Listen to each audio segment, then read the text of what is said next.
guys, ඔන්න අපි අද අලුත් තෝල්මන් වීඩියෝ ගෙනාවා. අර අපි එදා කරපු තෝල්මන් ගෙදරමයි. එහෙනම් අපි අද තෝල්මන් ඉනවද කියලා බලන්න අපි යමු. අපි යාළුවනේ යනවා. එදා තෝල්මන් ගෙදර වගේමයි.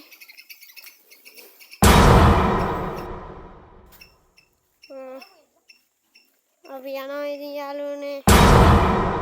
අපි යනවා. ඔය මම ඉන්නවා දැන් ඇත්තටම දැක්කේ නෑ. අපි මෙහෙ යන්නේ. මේ කැලේට චුට්ටක් ගිහින් යමු ඉස්සෙල්ලාම. එදා කැලේට යද්දිත් පරක් වුණා.